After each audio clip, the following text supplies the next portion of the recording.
आगरे अपराजिता षडंगी विरोध में फेराद हेले बीजेपी नेता। बीजेपी दलू संपूर्ण बाहरी गले अपराजिता षडंगी। केन्द्र मंत्री हेलेनी बोली सुझाउछंती राग चर्चा करुछंती कर्मी। उपमुख्यमंत्री प्रभाती परिड़ा आगरे फिका पड़ जाइछंती अपराजिता। देशर प्रधानमंत्री नरेंद्र मोदी आगरे अपराजिता षडंगी विरोध में फेराद होइछंती बीजेपी नेता बोली खबर आसीछि। बीजेडी सरकार अमल में अपराजिता षडंगी भाव आकाश छुई जाउथिला।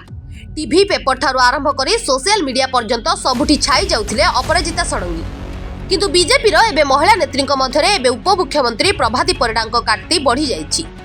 सरकार को आसिबा परे दलर सभापतिक ठारू नै अन्य साधारण संपादक मानक दबदबा भी बढ़ी चलिछि। एभली स्थिति रे भुवनेश्वर सांसद निजको असहज मने करूछंती। एमिति कि भुवनेश्वर जीतिथिबा एकमात्र विधायक बाबू सिंह पतियारा बढ़ी जाइछि। गोटिए पटे भुवनेश्वर जिला सभापति थिबा बेले विधायक थिबारु सबुबेले सरकारी कार्यक्रम रे से ही जोग देउछंती। धीरे धीरे अपराजितांक काटती और दबदबा कमुथिबा बेले तांको विरोध रे हेउछि षडयंत्र बोली अनुमान करा जाउछि।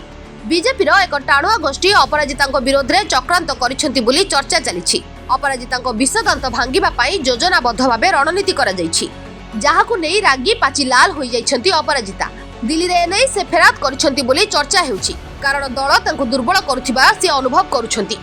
निकटरे बीजेपी राज्य सभापति मनमोहन सामल अपराजितांक खास सहयोगी को निलंबित करथिले।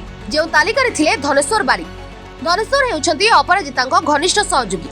सांसदंकर से थिले व्यक्तिगत सहायक। अपराजितांको भेटिबा पई धनेश्वर को ही कॉल करबा को पड़े। मैडम को सब कार्यक्रम आयोजन दायित्व भी तांको ऊपर रही थाए।